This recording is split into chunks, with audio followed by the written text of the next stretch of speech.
Bienvenue si vous nous rejoignez, on s'intéresse aux entreprises de la région alors que l'inflation rythme plus que jamais notre quotidien. Une application lilloise vous propose de gagner en pouvoir d'achat. Retour ce soir sur le développement de Dayline, créé il y a un petit peu plus d'un an maintenant avec notre invité, le directeur général Antoine Tison. Bonsoir. Bonsoir. Et merci d'être avec nous, Jeanne du Journal des Entreprises qui nous accompagne également. Bonsoir Marie, bonsoir Monsieur Tison. Bonsoir Jeanne. Bonsoir Jeanne, on reviendra sur l'une des actualités du JDE en fin de magazine. Alors le principe déjà en deux mots, peut-être pour faire connaissance avec Dayline, on peut le rappeler, c'est renouer avec le commerce de proximité. Alors Dayline, c'est une application mobile qui a effectivement pour vocation de créer le premier réseau de fidélité multi-enseigne à destination exclusive du commerce de proximité. Et ça continue avec un concept de cashback qui est venu un petit peu plus sur le tard. Alors en fait, l'idée de l'application, c'est à chaque fois que vous payez, vous gagnez. Et donc vous gagnez quoi? Vous gagnez du pouvoir d'achat sous la forme de cashback. Vous créditez une cagnotte. La force de l'application, c'est que cette cagnotte, elle est instantanée post-achat. Contrairement à d'autres où il faut attendre, c'est du cashback un peu différé. Nous, c'est du cashback instantané que vous pouvez dépenser en sortant du magasin A, dans le magasin B, et ainsi de suite si vous faites vos courses dans un centre-ville. Nous, ce qu'on veut vraiment, c'est contribuer à redynamiser cette économie de quartier. Et cette cagnotte, elle ne peut être dépensée qu'au sein des enseignes partenaires. On ne peut pas la mettre sur un compte en banque. Non, on ne peut pas. Tout à fait. C'est effectivement pour moi une force importante de l'application. L'idée du cashback, c'est qu'il vient nourrir une cagnotte qui ne peut être dépensée que dans les commerçants partenaires de Dayline. Parce que d'un côté, je favorise le pouvoir d'achat des consommateurs en offrant du cashback. De l'autre, je contribue à régénérer ou accompagner les commerçants de proximité avec de l'argent que je vais dans les mécaniques de l'application flécher chez eux. Et là, ça fait un an que c'est un test. Vous avez constaté qu'il y avait une vraie dynamique, que ça a recréé du flux chez les commerçants, y compris dans les petites villes. Alors aujourd'hui, on est présent dans 5 géographies. Donc on l'a observé dans des villes importantes comme Lille, Compiègne, depuis quelques mois sur Arras et sur Dunkerque.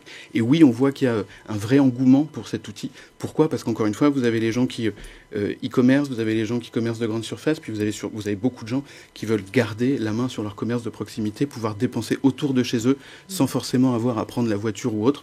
Et nous, on contribue à ça. Vous pouvez, quand vous êtes partenaire de Dayline, accepter n'importe quel type de paiement. Et quand vous êtes user, vous promenez dans une rue et allez dans différents magasins. Le cashback que vous avez dans le premier, vous le dépensez dans le second, et ainsi de suite. Alors vous faites le bilan justement ce début d'année de l'année 2023 écoulée. Combien d'utilisateurs vous comptez? Alors sur les 5 géographies, effectivement, quand on fait le bilan de la première année, on a un peu plus de 30 000 utilisateurs actifs au sein de l'application sur les villes que je vous citais tout à l'heure. Donc on est très content justement de cet engouement. On a créé tout un tas de logiques de parrainage et d'autres dans l'application pour justement nous permettre d'avoir un maximum d'utilisateurs. Vous l'avez compris, l'équilibre de l'application, il est important pour nous. Il faut que j'ai des commerçants qui proposent des choses, il faut que j'ai des utilisateurs qui viennent consommer. Et c'est cet équilibre-là qui fait le succès de l'application. Et cette appli, elle est gratuite pour les consommateurs. Elle est intéressante aussi pour les commerçants. Elle n'est pas trop coûteuse. C'est ce qu'on a voulu aussi, effectivement, dans l'offre commerciale de Dayline. On est un opérateur de paiement, donc on est accompagné par une banque française qui nous a délégué une licence de monnaie électronique. Ça nous permet de proposer à nos clients aucun frais de transaction sur des transactions en dessous de 10 € avec l'application et des frais à 0,7% au-dessus de 10 €, ce qui permet d'être ultra compétitif sur ces frais de transaction. Nous, l'idée, c'est de dire que ce qui pouvait peut-être historiquement aller sur les frais de transaction, donnez-le en pouvoir d'achat, mesdames, messieurs les commerçants, à vos clients via l'application. C'est un peu ça l'idée. Ça a été votre mantra tout de suite quand vous avez imaginé cette idée, cette application qui a germé déjà il y a 3 ans? En fait, on a la chance d'être basé au cœur de Lille. Nos bureaux sont rue Nationale à Lille. Et donc, il suffit de se balader dans le centre-ville de Lille pour se rendre compte que le commerce de proximité, post-Covid, il s'y passe beaucoup de choses et pas que des belles choses. On voit beaucoup de vitrines qui se ferment et autres. Et quand vous discutez avec les commerçants, en fait, ils sont un peu tout seuls. Et donc, nous, l'idée, c'est d'essayer de créer des écosystèmes dans chacune des villes parce que ce qui est bon pour un commerçant est bon pour un autre commerçant. Quand vous vous baladez dans un centre-ville, vous allez peut-être voir plusieurs boutiques. Si nous, on arrive à fédérer tous ces magasins-là, à la fin, on crée du pouvoir d'achat, on crée du chiffre d'affaires. Les 2 pieds de l'application sont contents. Nous, on a fait notre mission. Vous avez pu bénéficier, Jeanne, de levée de fonds, Oui, c'est ça. Vous êtes adossé à un actionnaire solide, l'AFM. Oui. Depuis quand et comment ils vous soutiennent dans votre développement? Alors, l'AFM est rentrée au capital de l'entreprise en 2021 pour nous aider justement à définir notre cible, à définir notre valeur, à définir notre produit. Et donc, il nous accompagne depuis cette période-là. C'est un actionnaire important pour nous parce que ça nous permet de nous développer, ça nous permet de tester plein de choses dans le commerce de proximité. Et ça, c'est un point important. De recruter aussi? Alors, de recruter, oui, même si, encore une fois, l'actionnaire que vous avez cité a l'historique qu'il a dans le retail, dans la grande surface et autres. Nous, on est un acteur du commerce de proximité et on veut le rester. Donc oui, on a la chance d'avoir cet actionnaire-là, mais il nous soutient dans notre cible, dans notre destinée et dans ce qu'on veut faire. L'objectif, c'est pas un jour de marier qui que ce soit, pas du tout. Nous, notre idée, c'est vraiment de pouvoir amener de la valeur aux commerçants de proximité.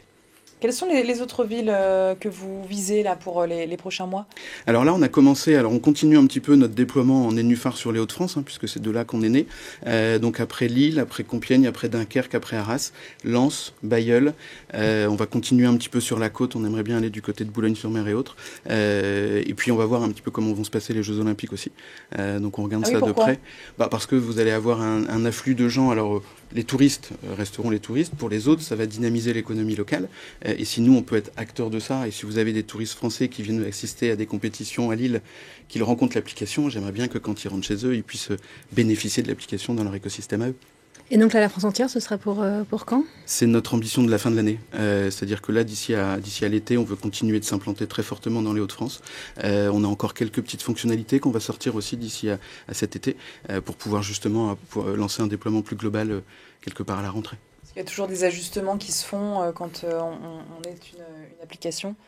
En fait, vous avez deux types d'ajustements. Nous, on a une application qui écoutons très très fortement nos clients, que ce soit les commerçants ou que ce soit les utilisateurs. C'est pour ça que je vous disais la chance qu'on a d'être au milieu de l'île. Quand on a une idée, il nous arrive souvent de descendre, d'aller voir des commerçants partenaires et puis d'en échanger avec eux. C'est très important pour nous. Et puis la deuxième chose, c'est que notre produit puisse continuer de proposer des offres et des services qui sont un peu différents. Par exemple, on va sortir dans une quinzaine de jours les premières cartes cadeaux qui valent plus que leur montant finalement. On va être les seuls à faire ça.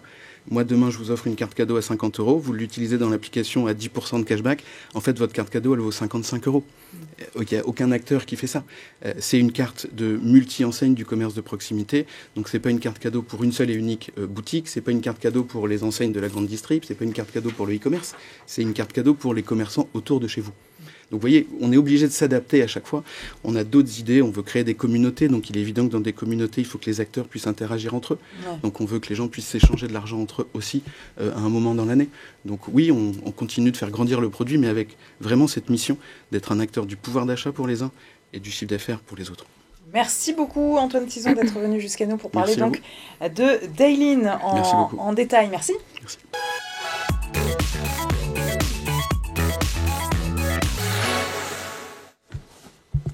Jeanne, cette semaine, l'actualité du JDE avec cette entreprise régénérative. Oui, c'est une conception d'entreprise assez nouvelle qui veut aller plus loin que la simple neutralité carbone. C'est l'idée que l'entreprise doit non seulement limiter son impact et sa prédation sur l'environnement, mais aussi lui rendre en restaurant des écosystèmes, par exemple. C'est donc un concept assez nouveau et ce qui est intéressant dans l'exemple qui nous occupe aujourd'hui, c'est que c'est une entreprise ancienne qui se l'approprie, Herbault, un fabricant lillois de céramique sanitaire, né en 1857. Son dirigeant Lionel Herbault veut faire de la PME familiale une entreprise régénérative. Alors comment ça se passe du coup? Ça va passer par quoi? Alors il y a beaucoup de sujets sur la table pour la PME qui est assez petite.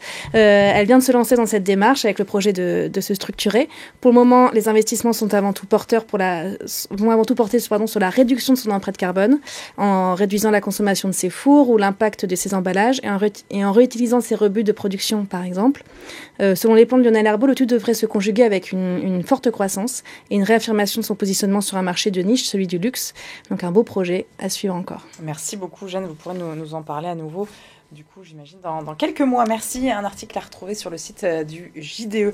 Et demain, eh bien, nous aurons le plaisir de vous retrouver depuis le Salon de l'Agriculture avec une édition spéciale à la fois le matin et à la fois le soir. J'aurai le plaisir d'être dans les allées au contact des agriculteurs et des éleveurs. À demain.